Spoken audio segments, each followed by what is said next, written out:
Bueno, hemos visto que entre ayer y hoy se ha profundizado mucho acerca de la cuestión del karma.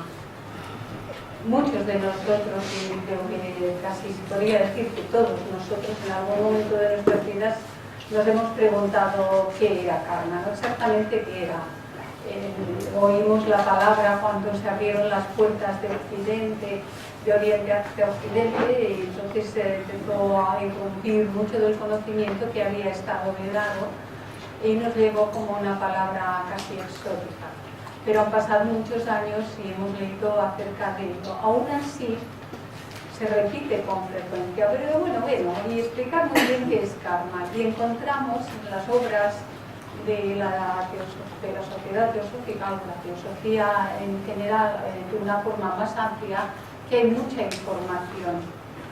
Cuando la secretaria general me propuso hacer este trabajo para el día de hoy, entonces me tuve que plantear cómo abordarlo, de qué voy a hablar yo.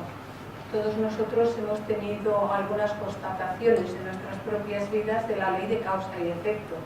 Algunas tan sencillas, y a veces es muy jocoso hablar de ello, pero las hemos constatado de una forma directa cuando uno pues, ha tenido una abundantísima cena o una comilona en una boda o en cualquier otro momento y luego ha tenido una mala noche. Si la cena es la causa y la mala noche es el efecto. Esto es muy sencillo y lo tenemos todo tan cerca que a veces hasta se nos escapa en que podemos constatar con mucha frecuencia que hay una ley que se cumple efectivamente. Evidentemente, pues la idea es abordar todo lo que se pueda a partir de lo que son las obras primeras en la formación de la sociedad teosófica. Cuando digo primeras, entonces tomé la doctrina secreta, los 6 tomos, Isis sin velo, los 4, la clave de la teosofía, el amor y el silencio, el glosario teosófico, cartas Mahatma y algún otro. Y ahí rastreando, pues, qué es lo que hablaba de karma. Luego esto lo tuve que ordenar y evidentemente, como hay tanto material, he tenido que hacer una criba para reducirlo al espacio que tenemos ahora, que es pequeño, ¿no?, para tanta cuestión. Pero como ha sido abordado entre ayer y hoy, lo que nos queda ahora pues es más bien como un refuerzo de ideas que seguramente nos pueden ayudar. Una vez que tenía el material, entonces había que ordenarlo, porque el material pues va de una cosa a otra, en un tomo dice algo aquí, luego dice algo allá, luego todo esto había que ordenarlo. Y la forma de ordenarlo, intenté que hubiese una coherencia, que hubiese un hilo conductor. Entonces es dónde y cuándo comienza karma, qué o quiénes sirven a la ley de karma en el universo todo, pero quién es el que lo genera como causa y quién el que lo recibe como efecto. El hombre individualmente, la humanidad colectivamente, pero luego ¿dónde genera karma el ser humano? Y ¿puede el hombre liberarse del karma? Esta última nos interesa mucho también, ¿verdad? Bueno, pues ahora, si me permitís, yo voy a ir pasando las diapositivas y voy a leer en voz alta. Trataré de detenerme lo mínimo posible cuando haya alguna aclaración que vea que es importante darla. Hay muchas ideas que pienso que nos pueden ser muy útiles, que vienen a reforzar lo que se ha estado dando por parte de nuestro compañero Maestría. La famosa pregunta, ¿y qué es karma? Ya se ha hablado de algunas cuestiones aquí porque la fuente es la misma, de donde ha provenido todo el material que vamos a ver ahora, es la misma fuente de donde en muchos casos nos ha estado hablando Maitreya. Karma es la ley universal de justicia retributiva. Esto que sigue a continuación es de Blavatsky. Aparece en los comentarios a la doctrina secreta las instrucciones de 1889 no publicadas en aquel momento y aparecen con este título. Ella, a una de las preguntas que le hacían con frecuencia, responde: verás, karma es una cuestión de tal dificultad, es algo tan abstruso, que si comenzamos a hablar de karma no podríamos hacer otra pregunta. Karma es demasiado abstruso. Gracias. La cuestión es que los seres humanos necesitamos respuestas, necesitamos aprender, saber nuestra procedencia, nuestro origen, queremos saber, necesitamos saber. Y entonces, a pesar de la dificultad y de lo abstruso, nos metemos ahí a ver si por fin empezamos a conocer algo más de nosotros mismos. ¿Dónde y cuándo comienza karma? Y nos dice, así veréis que al final de las diapositivas dice la procedencia, de ahí que veréis que salta de un tomo a otro, de una obra a otra, porque la ordenación ha obligado a esto. En la primera ondulación de la vida renaciente, llamada Swabhavat, la radiación mutable de la tiniebla inmutable, inconsciente en la eternidad, pasa en cada nuevo renacimiento del cosmos. Es el Big Bang de la ciencia, por lo menos como teoría todavía está ahí, pasa de un estado inactivo a otro de actividad intensa. Ella, la radiación mutable, se diferencia y comienza entonces su obra a través de aquella diferenciación. Esta obra es karma. La explicación que dan a la palabra Swabhavat es que dice que para los budistas es el mula prakriti, es decir, la materia primordial. Consideramos el karma como la ley fundamental del universo, la fuente, el origen y el manantial de todas las demás leyes que existen en toda la naturaleza. Desconocemos su causa última, igual que la filosofía moderna admite universalmente que la causa última de cualquier cosa es incognoscible. Aunque no sabemos lo que es en esencia karma per se, sabemos cómo opera y podemos describir y definir con precisión su modo de actuar. Karma es la inequívoca ley que ajusta el efecto a la causa en los planos físico, mental y espiritual de la existencia, afirmado en la clave de la filosofía. Estos extractos, estas notas también las estuvo diciendo Maitreya, ¿recordáis?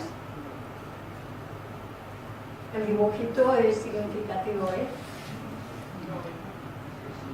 Ninguna causa queda sin el consiguiente efecto. Desde la más grande a la más pequeña, desde una perturbación cósmica hacia abajo hasta el movimiento de nuestra mano, pues hay que tener un poquito de delicadeza con lo que hacemos con ellas, que son preciosas. Y como sea que lo semejante produce lo semejante, karma es aquella ley invisible y desconocida que ajusta sabia, inteligente y equitativamente cada efecto a su causa. Karma siempre tiende a restaurar el equilibrio truncado en el mundo físico y la armonía rota en el mundo moral. Karma no actúa de este o de aquel modo particular siempre, sino que siempre actúa con objeto de restaurar la armonía y cuidar el equilibrio de la balanza, en virtud del cual existe el universo. La única y terrible causa de la alteración de la armonía es el egoísmo en una u otra forma. Si tenéis interés por conocer la simbología del cuadro de Albert Durero, lo podéis encontrar fácilmente por internet y es muy interesante. ¿Qué o quiénes sirven a la ley de karma en el universo todo? Todo el cosmos es dirigido, vigilado y animado por series casi interminables de jerarquías de seres sencientes, ya se les llame Shohans o ángeles, teniendo cada uno de ellos una misión que cumplir. y son agentes de las leyes kármicas y cósmicas. Son trabajadores en el cosmos. Varían hasta el infinito en sus grados respectivos de conciencia y de inteligencia.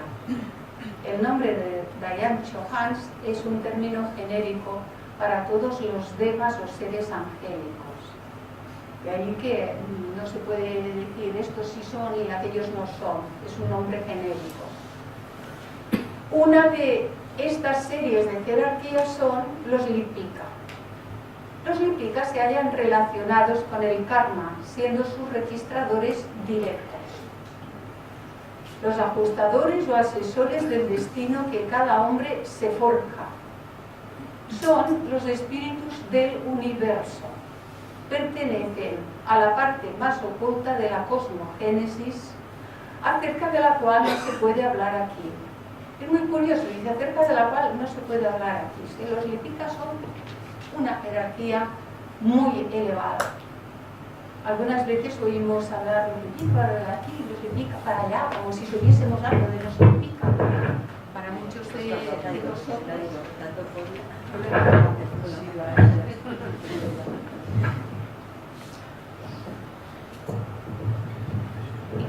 Es el problema de mover los brazos.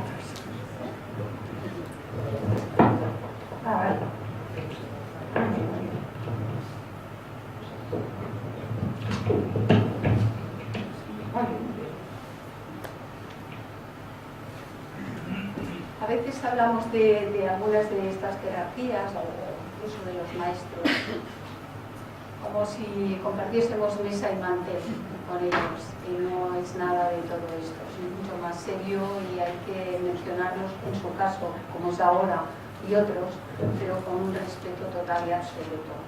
Acerca de esta cosmogénesis y de estos seres, dicen, no se puede hablar aquí. Está en la doctrina secreta, como podéis ver.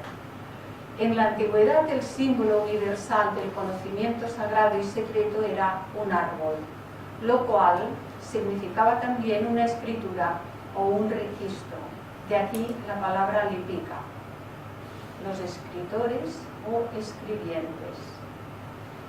Las series de jerarquías más cercanas a nosotros son los 4 santos y sus ejércitos, también llamados huestes, que presiden sobre cada uno de los 4 puntos cardinales, más cercanos a lo que es posible ser medianamente conocido o vivenciado en algún momento de nuestra evolución. Presiden sobre cada uno de los 4 puntos cardinales, nos decía. Son los regentes o ángeles que gobiernan las fuerzas cósmicas del norte, sur, este y oeste. Fuerzas que posee cada una distinta propiedad oculta.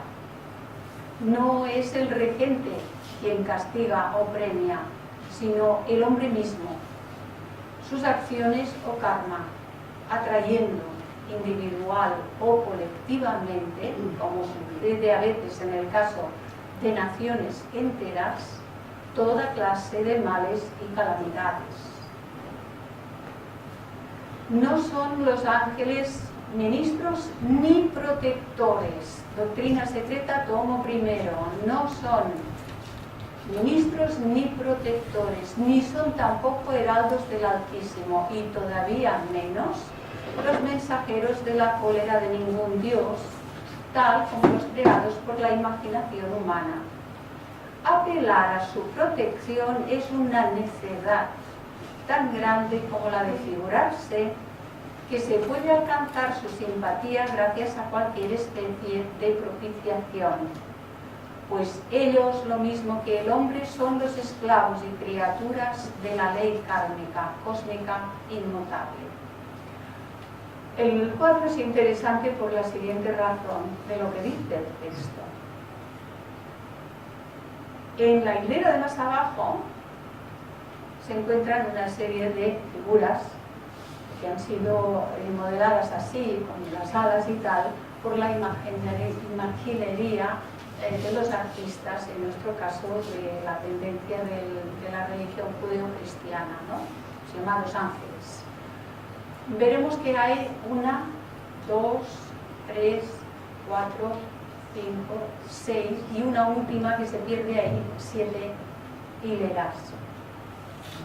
Estos de abajo sirven a estos. Estos sirven a estos. Estos sirven a los siguientes y así sucesivamente arriba.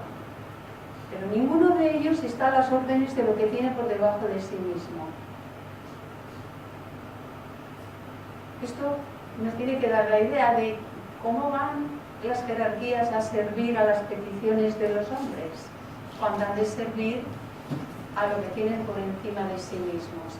Son cuestiones a plantearse. La razón para ello es evidente: no poseyendo elemento alguno de personalidad en su esencia, no pueden los regentes o ángeles estar dotados de cualidades personales ningunas, tales como las que los hombres atribuyen a su Dios antropomórfico, un Dios celoso y exclusivo, que se regocija, que siente cólera, que se complace con sacrificios y que es más despótico en su vanidad que cualquier hombre frívolo y finito. Estas series de jerarquías no poseen nada de todo esto, por lo tanto no pueden actuar como si fuesen hombres. Estos seres, los regentes o ángeles, están también relacionados con el karma, pues para poner en práctica sus decretos, karma necesita de agentes físicos y materiales, tales como las 4 clases de vientos, por ejemplo, que la ciencia admite, poseen sus respectivas influencias malas y benéficas sobre la salud de la humanidad y de todas las cosas vivientes. Veis que esto también está en el tomo 1 de la Doctrina Secreta. Pero bien, ellos son los administradores del karma, los registradores, etc. Pero ¿quién es el que lo genera como causa y quién es el que lo recibe como efecto? Y nos explica lo siguiente: el hombre individualmente. Para comprender bien la idea tenéis que estudiar primeramente las 2 series de principios, los espirituales o aquellos que pertenecen al ego imperecedero y son los que están imbuidos en la llave de color violeta, y los principios materiales que constituyen los cuerpos siempre cambiantes de las series de personalidades de aquel ego que son los que están incluidos en la llave de color verde. Démosles nombres permanentes y digamos que respecto a los principios espirituales tenemos, y aquí viene a reforzar lo que nos ha estado explicando Maitreya también, aunque Maitreya y yo no habíamos hablado de estos asuntos, El primero de ellos es Atma, el yo superior. No es ni vuestro espíritu ni el mío, nos dice, sino que como la luz del sol lo ilumina todo. Atma es el principio divino, universalmente difundido, y es inseparable de su meta espíritu uno y absoluto, del mismo modo que el rayo solar es inseparable de la luz del sol. Tenemos luego a Buddhi, en segundo lugar, es el alma espiritual. Es tan solo el vehículo de Atma, nos dice. Y añade, ni Atma ni Buddhi por separado, ni los dos juntos colectivamente son de más utilidad para el cuerpo del hombre que la luz del sol y sus rayos lo son para una masa de granito que estuviera sepultada en la arena. No podría recibir el calor del sol. Por lo tanto, estos dos, ni juntos ni separados, sirven al hombre. Y añade, a menos que esta duada divina, Atma Buddhi, sea asimilada por alguna conciencia y reflejada en ella. Aquella conciencia o mente en la cual se van a reflejar es Manas. Y Manas es la mente universal reflejada en el aspecto hombre. Es el origen de Manas, esta mente. Manas es la mente en el hombre y este Manas es llamado espíritu encarnado. Cuando Manas, este Manas que señalamos acá, está inseparablemente unido con los dos primeros, con Atma y con Buddhi, se le llama ego espiritual y también Taijasa, el radiante. Pero cuando ya está unido, cuando está así como estamos nosotros, por hablarlo en forma generalizada, todavía no es Taijasa el radiante. Por lo tanto, Manas es el verdadero y permanente ego espiritual, el hombre divino, la individualidad. Aquí es el hombre divino, la individualidad, que encarna, y nuestras diversas e incontables personalidades son solo sus máscaras externas. Los vestidos, los trajes de Gita y Pon, y todos ya conocéis la nomenclatura, cómo se definen, cómo se mencionan en la literatura teosófica. La ley de karma está intrincadamente entretejida con la de reencarnación, también nos lo ha afirmado Maitreya en su exposición. Es este ego, el que está aquí asentado durante todo el proceso humano, es este ego el que hizo de esa apariencia de forma humana un hombre verdadero, porque hasta que no estuvo unido a este ego, aún en sus inicios, lo que había aquí no era más que un cuerpo animal. Se convirtió en humano cuando fue unido a este aspecto. Los que habéis ido estudiando todas estas cuestiones ya os suena esto mejor. Es ese ego, ese cuerpo causal el que impregna cada personalidad, en la que el karma le obliga a encarnar. Las partes que he puesto en este color ha sido por llamar más la atención. Karma le obliga a encarnar. Y es este ego el que es responsable de todos los pecados cometidos por y a través de cada nuevo cuerpo o personalidad. Si él tiene dominio de sus vehículos, estos vehículos obrarán de alguna forma mejor. Y si no tiene dominio de sus vehículos, pues ya sabéis lo que ocurre. Las máscaras, estos nuevos cuerpos, nueva personalidad, son las máscaras evanescentes que ocultan al verdadero individuo durante las largas series de renacimientos o reencarnaciones. No hay un incidente en nuestras vidas, ni un día infortunado, ni una desgracia cuya causa no pueda ser encontrada en nuestras propias obras, en esta o en otra vida. Si uno quebranta las leyes de la armonía, o como lo ha expresado un escritor teosófico, si quebranta las leyes de la vida, debe estar preparado para caer en el caos que uno mismo ha producido. Karma no tiene en cuenta la intención, sea buena o mala. Ahí hay choque con algunas ideas preconcebidas y a veces repetidas, pero sin mayor conocimiento. Karma no tiene en cuenta la intención, sea buena o mala, sino el fruto de la obra. Y lo que se ha dicho esta tarde, hay pues una actividad mental, una actividad emocional y una actividad física, y cada una de las actividades tiene su propio peso en su propio plano.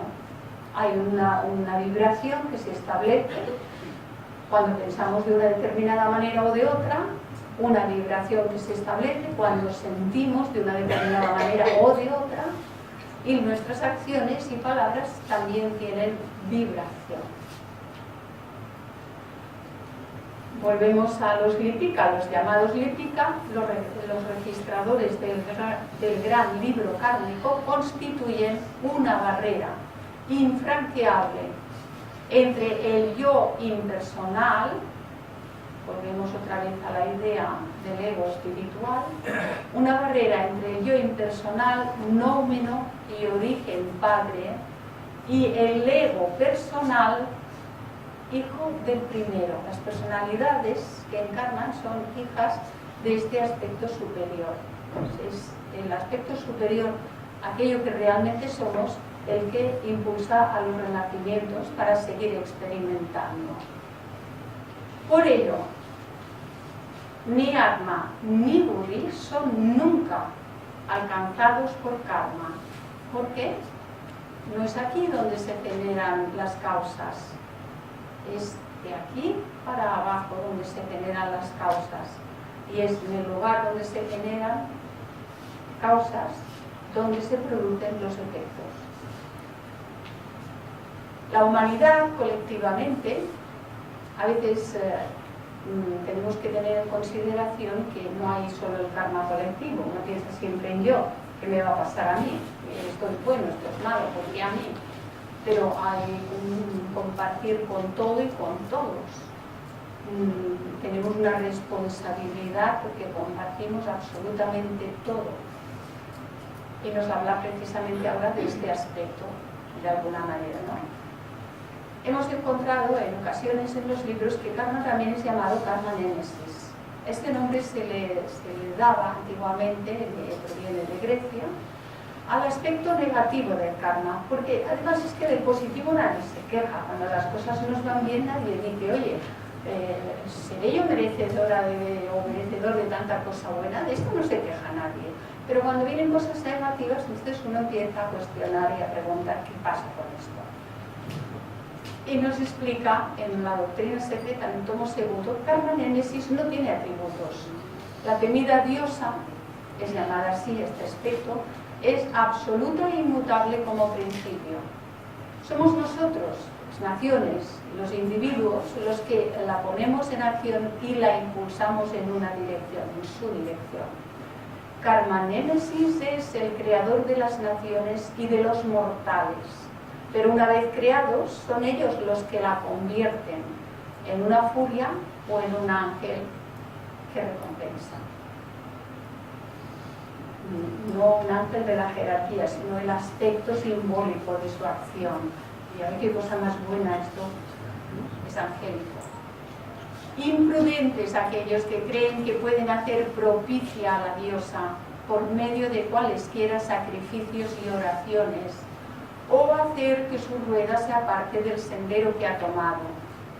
Las triformes parcas y las siempre atentas furias son sus atributos solo en la tierra. En la tierra quiere decir en los planos donde se mueven las personalidades, no solo en la tierra física, sino donde se mueven las personalidades, plano físico, plano cámico emocional, y la parte del plano mental que se invierte en todo este movimiento externo.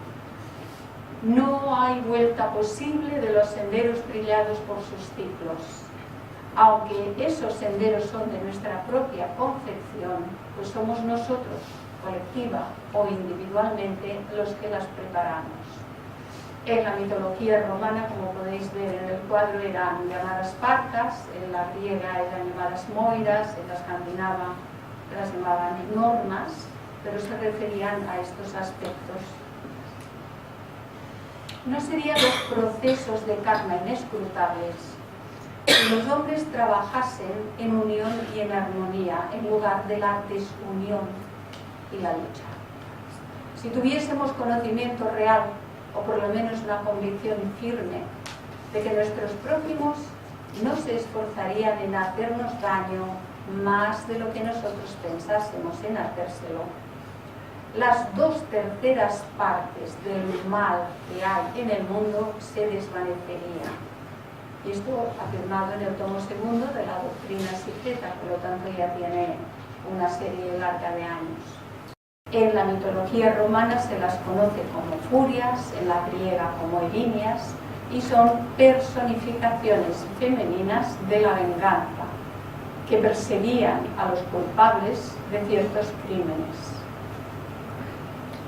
Si ningún hombre perjudicara a su hermano, karma némesis no tendría motivo ni armas para obrar. La presencia constante entre nosotros de todo elemento de lucha y oposición y la división de razas, naciones, tribus, sociedades e individuos en Caínes y Abeles, en lobos y corderos, es la causa principal de los procesos de la providencia.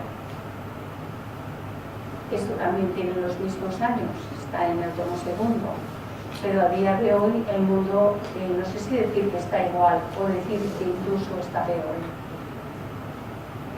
Y es que lo que hay que desarrollar es la conciencia para que salgamos de todas las actitudes separativas y destructivas. ¿Y dónde? Hemos visto quién genera el karma, ¿no? ¿Dónde genera karma el ser humano? El único estado que el yo espiritual conoce en el más allá es el de la pura bienaventuranza. No admitimos ninguna clase de castigo fuera de esta tierra. Nuevamente se refiere a allí donde se mueven las personalidades. Y de ahí que haya indicado nuevamente el campo donde está la llave verde, que es en el físico, en el cámico o emocional, y la parte del mental que se implica. Está explicado en esta pequeña nota aclaratoria. Los crímenes y pecados cometidos en un plano de objetividad y en un mundo de materia, los tres planos mencionados, esos crímenes no pueden recibir castigo en un mundo de pura subjetividad, los planos espirituales, donde no se ejecutaron tales acciones. El karma no crea nada ni proyecta nada. El hombre es el que imagina y crea las causas, y la ley kármica ajusta sus efectos, cuyo ajuste no es un acto, sino la armonía universal que tiende siempre a tomar su posición original. El ajuste no es un acto porque no hay nadie ahí que haga nada. Es la propia ley la que está moviendo constantemente las fuerzas, las energías para armonizar y reequilibrar lo que nosotros trasteamos, desatendemos y desequilibramos. Para confirmar esto nos dice, no es la ola que ahoga al hombre, sino la acción personal del náufrago, voluntario. ¿Voluntario por qué? Porque va deliberadamente y se coloca bajo la acción impersonal de las leyes que gobiernan el movimiento del océano. Nadie que se meta en el mar puede decir que ha estado de pega si se ahoga en él. Lo que podría decir, hombre, pues he tenido bastante fortuna, llevo 30 años trabajando en el mar y no me ha pasado nada hasta hoy. Karma Némesis enseñará, sin embargo, que guarda los buenos y vela siempre sobre ellos en esta vida, así como en las futuras, y que castiga al malvado siempre hasta su séptimo renacimiento. Es diferente de hasta la séptima generación, porque se entiende a los hijos, a los nietos, a los tales, y aquí lo dice muy claro, del propio individuo, el renacimiento, la reencarnación del propio individuo, del propio ego, mayúscula. Por tanto tiempo, sigue afirmando, por tanto tiempo, en efecto, como tarde en desaparecer el efecto causado por la perturbación aún del más diminuto átomo en el mundo infinito de la armonía. Y a nosotros nos parece que hacemos tonterías y que no pasa nada. Estas son cuestiones para meditación, reflexión, aquello que apuntaba Maitreya, ¿no? Que hay una serie de cuestiones que son para abordarlas no como una lectura, sino como una profundización, una reflexión meditativa para llegar a la esencia misma de ese conocimiento. Cada hombre, desde el nacimiento a la muerte, teje hilo por hilo alrededor de sí mismo, como una araña, su tela. Y este destino es guiado, bien sea por la voz celeste del invisible prototipo exterior a nosotros, en el sentido de que, bien, proviene de aquí, Eso es lo que decimos el angelito del lado derecho. Se las conoce como furias, en la griega como erinias, y son personificaciones femeninas de la venganza, que perseguían a los culpables de ciertos crímenes. Si ningún hombre perjudicara a su hermano, Karma Némesis no tendría motivo ni armas para obrar. La presencia constante entre nosotros de todo elemento de lucha y oposición, y la división de razas, naciones, tribus, sociedades e individuos en Caínes y Abeles, en lobos y corderos, es la causa principal de los procesos de la providencia. Esto también tiene los mismos años, está en el tomo segundo, pero a día de hoy el mundo, no sé si decir que está igual o decir que incluso está peor. Y es que lo que hay que desarrollar es la conciencia para que salgamos de todas las actitudes separativas y destructivas. ¿Y dónde? Hemos visto quién genera el karma, ¿no? ¿Dónde genera karma el ser humano? El único estado que el yo espiritual conoce en el más allá es el de la pura bienaventuranza. No admitimos ninguna clase de castigo fuera de esta tierra. Nuevamente se refiere a allí donde se mueven las personalidades. Y de ahí que haya indicado nuevamente el campo donde está la llave verde, que es en el físico, en el cámico o emocional, y la parte del mental que se implica. Está explicado en esta pequeña nota aclaratoria. Los crímenes y pecados cometidos en un plano de objetividad y en un mundo de materia, los tres planos mencionados, esos crímenes no pueden recibir castigo en un mundo de pura subjetividad, los planos espirituales, donde no se ejecutaron tales acciones. El karma no crea nada ni proyecta nada. El hombre es el que imagina y crea las causas, y la ley kármica ajusta sus efectos, cuyo ajuste no es un acto, sino la armonía universal que tiende siempre a tomar su posición original. El ajuste no es un acto porque no hay nadie ahí que haga nada. Es la propia ley la que está moviendo constantemente las fuerzas, las energías para armonizar y reequilibrar lo que nosotros trasteamos, desatendemos y desequilibramos. Para confirmar esto nos dice, no es la ola que ahoga al hombre, sino la acción personal del náufrago, voluntario. ¿Voluntario por qué? Porque va deliberadamente y se coloca bajo la acción impersonal de las leyes que gobiernan el movimiento del océano. Nadie que se meta en el mar puede decir que ha estado de pega si se ahoga en él. Lo que podría decir, hombre, pues he tenido bastante fortuna, llevo 30 años trabajando en el mar y no me ha pasado nada hasta hoy. Karma Némesis enseñará, sin embargo, que guarda los buenos y vela siempre sobre ellos en esta vida, así como en las futuras, y que castiga al malvado siempre hasta su séptimo renacimiento. Es diferente de hasta la séptima generación, porque se entiende a los hijos, a los nietos, a los tales, y aquí lo dice muy claro, del propio individuo, el renacimiento, la reencarnación del propio individuo, del propio ego, mayúscula. Por tanto tiempo, sigue afirmando, por tanto tiempo, en efecto, como tarde en desaparecer el efecto causado por la perturbación aún del más diminuto átomo en el mundo infinito de la armonía. Y a nosotros nos parece que hacemos tonterías y que no pasa nada.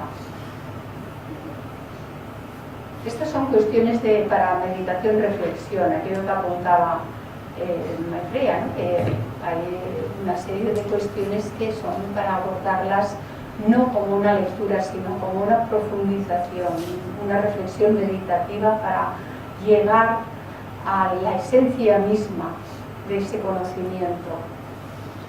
Cada hombre, desde el nacimiento a la muerte, teje hilo por hilo alrededor de sí mismo, como una araña, su tela.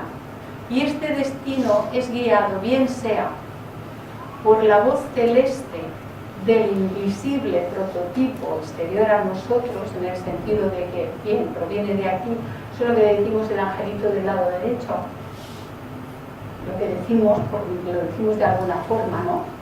O bien por nuestro más íntimo astral u hombre interno, que demasiado a menudo es el genio del mal de la entidad encarnada llamada hombre. Y esto es aquí. Y esto es lo que decimos, el diablillo que nos chifla al oído, sí, sí, venga, va, tú hazlo, que lo pasaremos bien. Esas son formas pues, como muy caseras de explicar algo, pero esto lo hemos oído desde que éramos niños. Ambos, sí es justo que uno guíe al hombre externo, pero uno de los dos tiene que prevalecer. Cuando está tejido el último hilo y el hombre está aparentemente envuelto en la malla que él ha hecho, se encuentra por completo bajo el imperio de este destino, por él mismo forjado. Este destino entonces, o bien lo fija a manera de concha inerte contra la inmóvil roca, o lo lleva como una pluma en un torbellino levantado por sus propias acciones. Y esto es karma. Bueno, estuve buscando una concha en las rocas y había muchas fotografías, pero me vino la idea, ¿no?, de Ulises, que se hace atar al mástil del barco para taparse los oídos para no oír el canto de sirenas. El canto de sirenas son las acciones buenas o malas, son padres prolíficos, dice la sabiduría de las edades.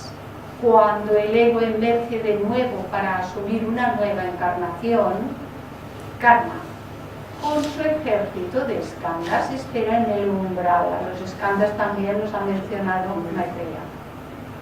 Él no pide nacer, ni puede escoger los padres que le darán la vida. La clave de la teosofía, que ahora hay cursos y cursillos a mogollón donde dicen, no, es que tú escoges los padres, y tú escoges tal, y tú escoges cual. Hay que salir de ciertos errores que se van repitiendo por falta de nuestro propio conocimiento. Puesto que ahora una vez más se somete de nuevo al imperio de la ley activa del karma. Es en este renacimiento que está dispuesto para él un renacimiento escogido y preparado por esta ley misteriosa, inexorable pero infalible en la equidad y sabiduría de sus mandatos, es que los pecados de las vidas anteriores del ego son castigados. Utiliza esta palabra, lo he transcrito igual que está. No se trata de ningún infierno imaginario, sino de esta tierra, del plano y lugar de sus pecados, donde los generamos, de esta tierra que son los tres planos, es aquí donde tendrá que reparar cada mal pensamiento y cada mala acción. Lo que haya sembrado, eso cosechará. La reencarnación reunirá a su alrededor a todos aquellos otros egos que han sufrido directa o indirectamente a causa de su personalidad anterior o incluso por conducto inconsciente de la misma. Y esto viene a refrendar el que los motivos... Dice, no, es que te hice mucho daño pero no tenía mala intención. ¿Y quién te quita el daño que te hice? ¿Cómo se puede borrar el dolor que te causé? No se puede. Serán precipitados por karma en el camino del nuevo hombre, la nueva personalidad, que oculta al viejo, que parece que es que no tiene nada que ver, que no, yo no fui, fue otro. Oculta al viejo, oculta al eterno ego. Y la clave hace otra pregunta: ¿dónde está la equidad? Puesto que estas nuevas personalidades no son conscientes de haber pecado o de que se ha pecado contra ellas. La nueva personalidad no es más que un traje recién estrenado, con sus características especiales, color, forma y calidad, pero el hombre real que lo lleva es el mismo delincuente que antes. Y lo escribe así, dice la palabra delincuente que antes. Creo que vamos bien. Es la individualidad o ego la que sufre a través de su personalidad. Y es esta, la personalidad, y solo esta, la que puede responder de la terrible injusticia. Sin embargo, injusticia solo aparente, no hay tal injusticia. No es real el sentido o sentimiento de injusticia. No existe tal injusticia. Es esta personalidad la que puede responder en la distribución del destino en la vida del hombre. Karma se enmascara, o hemos de decir se refleja, se enmascara a sí mismo. Ahora en un sabio, otra vez en un artesano, y así durante toda la serie de renacimientos. Pero aunque las personalidades siempre cambian, la línea única de la vida a lo largo de la cual las personalidades están ensartadas como cuentas sigue indestructible. Siempre es esa línea particular, jamás cualquier otra. ¿Puede el hombre liberarse del karma? Ya vamos hacia el final, ¿eh? ¿Puede el hombre liberarse del karma? ¡Sí! Dice sí, la doctrina secreta tomó segundo, dice sí, nuestro destino está escrito en las estrellas.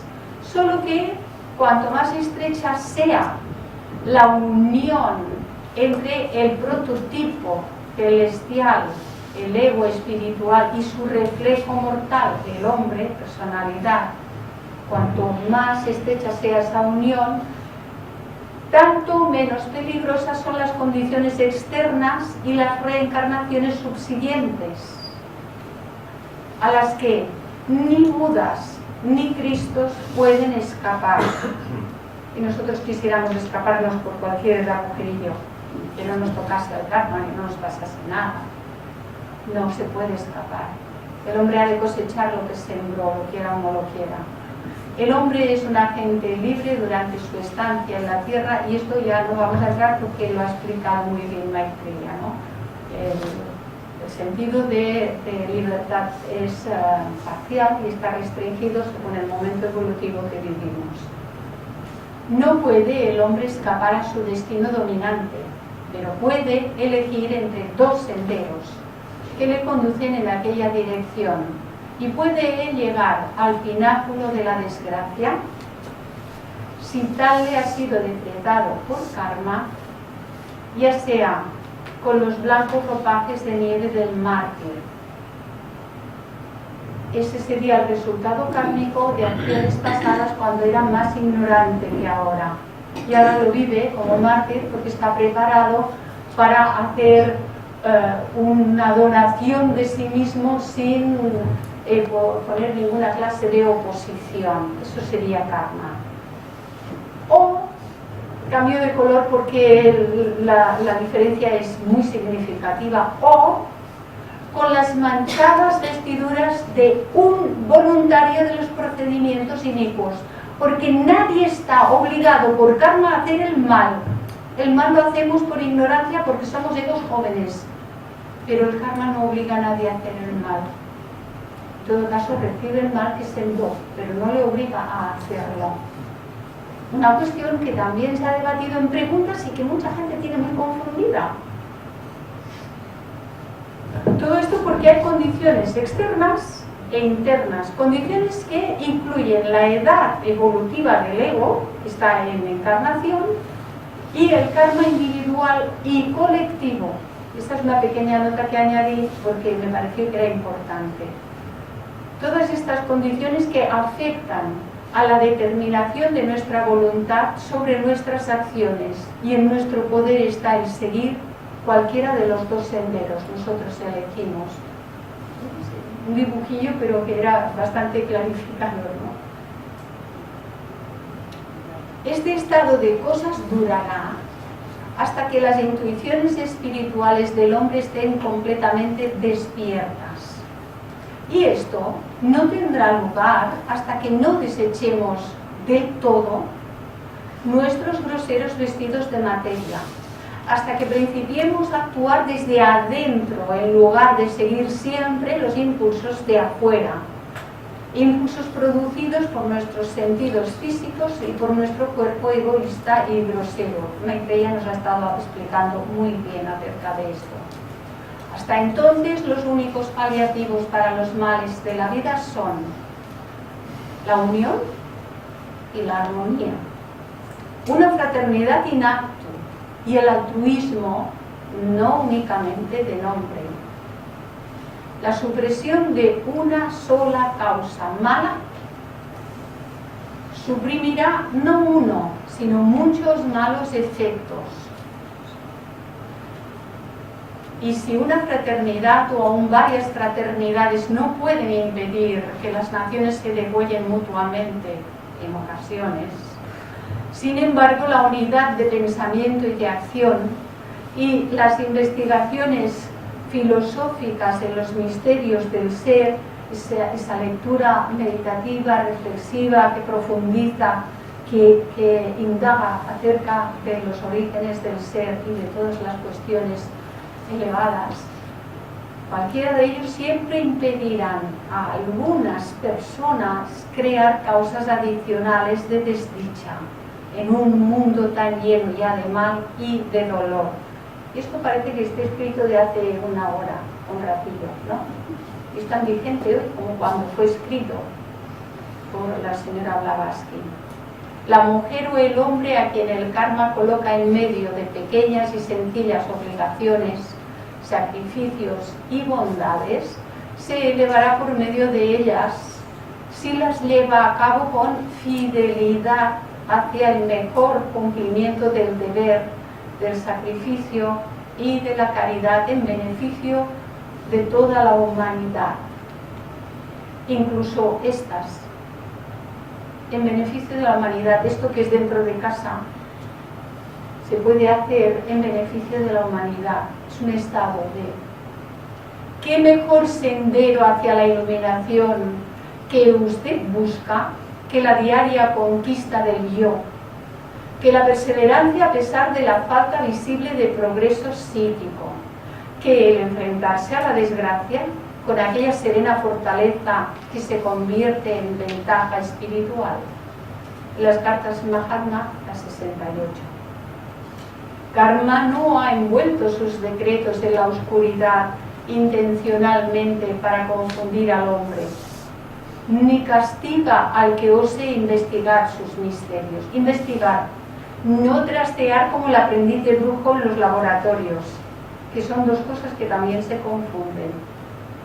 Antes, al contrario, aquel que por medio del estudio y la meditación descubre sus intrincados senderos y arroja luz en sus oscuros caminos, en cuyas revueltas perecen tantos hombres a causa de su ignorancia del laberinto de la vida, aquel, por medio del estudio y la meditación, aquel trabaja por el bien de sus semejantes. El hombre, siendo un compuesto de todas las esencias, de todas las jerarquías celestiales, puede, como tal hombre, lograr hacerse superior en un sentido a cualquier jerarquía o clase y hasta a una combinación de las mismas. El hombre no puede ni propiciar ni mandar a los devas, se ha dicho, pero paralizando su personalidad inferior, lo que he estado explicando en Maitreya, irse hacia el centro, acercándose al filo de la navaja o camino del medio, y llegando con ello al pleno conocimiento de la no separatividad de su propio superior y absoluto ser, puede el hombre aún durante su vida terrestre llegar a ser como uno de nosotros. Así, alimentándose del fruto del saber que disipa la ignorancia, es como el hombre se convierte en uno de los Elohim o Dayanis. Y una vez en su plano, el espíritu de solidaridad y de armonía perfecta que reina en cada jerarquía debe extenderse sobre él y protegerle en todos los sentidos, que no significa ni más ni menos la respuesta a aquella frase de los maestros: venid de vuestro mundo al nuestro. Ellos no bajan, hemos de subir, vibracionalmente hablando. Mucho se espera de aquellos a quienes mucho se les dio. A quien llame a la puerta del santuario con pleno conocimiento de su santidad y después de admitido retroceda desde el umbral o se vuelva en redondo diciendo: esto no vale nada, y con ello desperdicie la coyuntura de aprender la verdad entera, a aquel no le queda otro recurso que aguardar los efectos de su karma. El mana superior es responsable del rayo que emite. Este es responsable del rayo que emite. Si el rayo, la personalidad, no se mancha, no se encienda mal karma. Y añade, conviene tener presente que para llegar a no tener karma, no tener ningún karma, se ha de agotar tanto el bueno como el malo. Y que las nidanas, no vamos a entrar en esto porque hay intervínculos, pero no tenemos tiempo, las nidanas encaminadas a la adquisición del buen karma ligan tan fuertemente como las dirigidas en otra dirección, porque ambas son karma. Los yogis no pueden llegar al estado de Turiya a menos que el triángulo se separe del cuaternario. También aquí Maitreya lo ha definido muy bien. En la voz del silencio encontramos: no desees nada. No te irrites contra el karma ni contra las leyes inmutables de la naturaleza. Lucha tan solo contra lo personal, lo transitorio, lo efímero y lo perecedero. Atesora pues tanto mérito como hay en reserva para ti. Oh tú de corazón paciente, ten buen estado de ánimo y conténtate con tu suerte. Tal es tu karma. Y aquí se cierra. Y nos vamos al universo. Esta es la versión corta. El material da para una versión larga. Si queréis, alguno de vosotros quiere que le envíe esto, me hace una notita por mail y se lo reenvío. Me decís, oye, aquello de la escuela, mándalo. Cuando tenga algún tiempito, el material que ya extraje, con aquellos words, con él, poniendo tomo, página, podrá venir a ampliar esto de manera que no se pierda ese material que está en tantos tomos y en tantos lugares que es muy difícil poderlo rastrear. Un trabajo que si lo hacemos de uno en uno, pues se hace por duplicado y por centuplicado. Pero que pueda yo hacerlo como a vuestra disposición. Gracias por acompañarnos, gracias por estar aquí. Gracias, Clarisa, por tu explicación. Gracias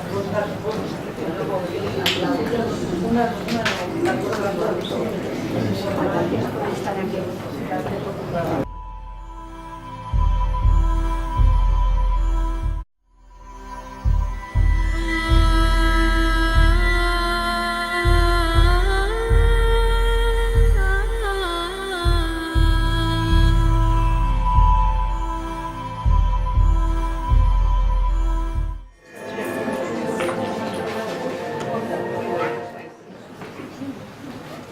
Bueno, hemos visto que entre ayer y hoy se ha profundizado mucho acerca de la cuestión del karma. Muchos de nosotros, y creo que casi se podría decir que todos nosotros en algún momento de nuestras vidas nos hemos preguntado qué era karma, no exactamente qué era. Oímos la palabra cuando se abrieron las puertas de Occidente, de Oriente hacia Occidente, y entonces se empezó a irrumpir mucho del conocimiento que había estado vedado y nos llegó como una palabra casi exótica. Pero han pasado muchos años y hemos leído acerca de ello. Aún así, se repite con frecuencia, pero bueno, y explicar muy bien qué es karma. Y encontramos en las obras de la sociedad teosófica, o la teosofía en general, de una forma más amplia, que hay mucha información.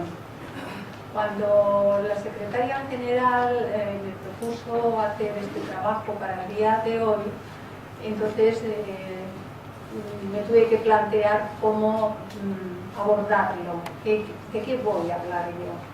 Todos nosotros hemos tenido algunas constataciones en nuestras propias vidas de la ley de causa y efecto. Algunas tan sencillas, y a veces es muy jocoso hablar de ello, pero las hemos constatado de una forma directa cuando uno pues, ha tenido una abundantísima cena o una comilona en una boda o en cualquier otro momento y luego ha tenido una mala noche. Que la cena es la causa y la mala noche es el efecto. Esto es muy sencillo y lo tenemos todo tan cerca que a veces hasta se nos escapa el que podemos constatar con mucha frecuencia que hay una ley que se cumple efectivamente. Evidentemente, pues la idea es abordar todo lo que se pueda a partir de lo que son las obras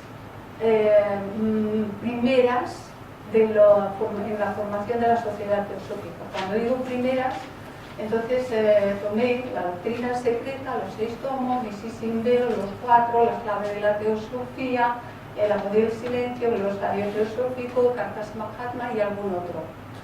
Y ahí rastreando, pues, qué es lo que hablaba de karma. Luego esto lo tuve que ordenar y evidentemente, como hay tanto material, he tenido que hacer una criba para reducirlo al espacio que tenemos ahora, que es pequeño, ¿no?, para tanta cuestión. Pero como ha sido abordado entre ayer y hoy, lo que nos queda ahora pues es más bien como un refuerzo de ideas que seguramente nos pueden ayudar.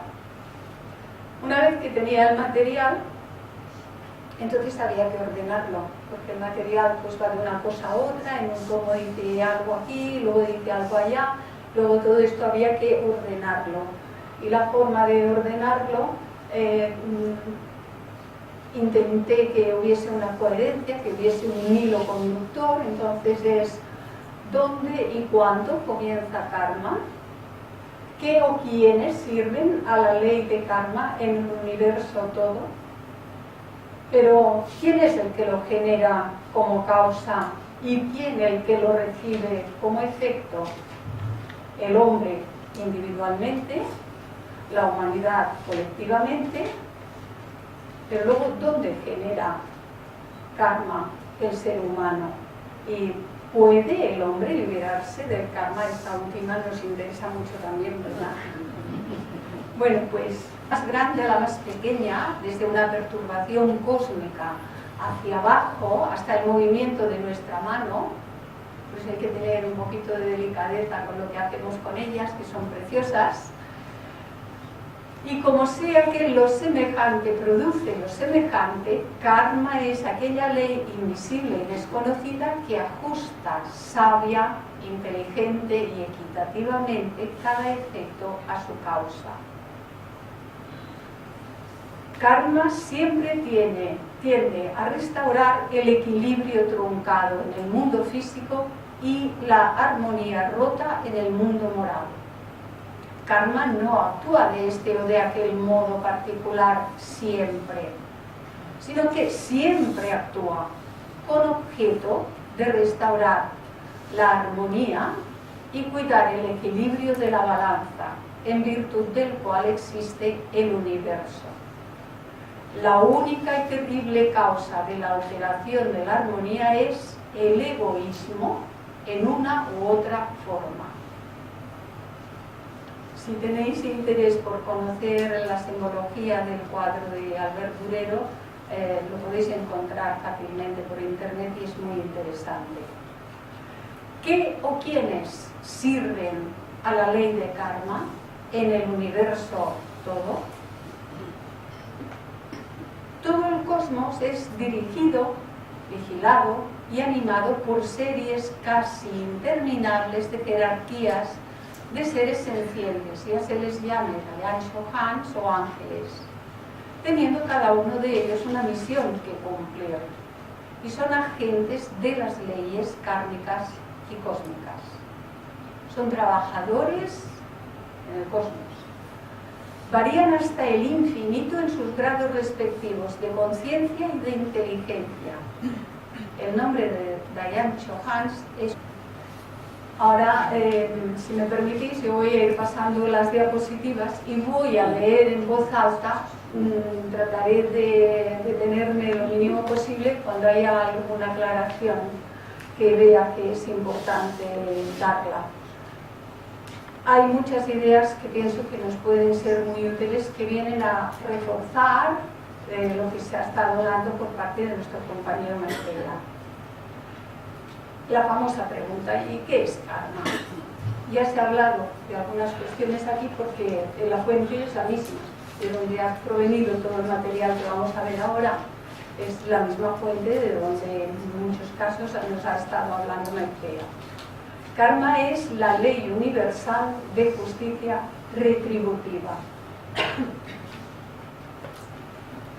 Esto que sigue a continuación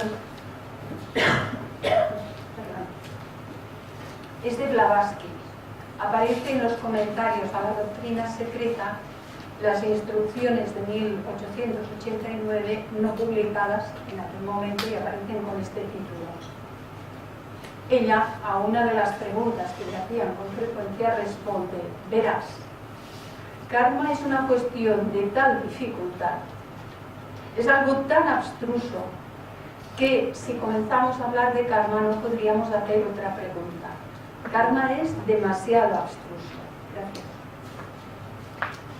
La cuestión es que los seres humanos necesitamos respuestas, necesitamos aprender, saber nuestra procedencia, nuestro origen, queremos saber, necesitamos saber. Y entonces, a pesar de la dificultad y de lo abstruso, nos metemos ahí a ver si por fin empezamos a conocer algo más de nosotros mismos. ¿Dónde y cuándo comienza karma?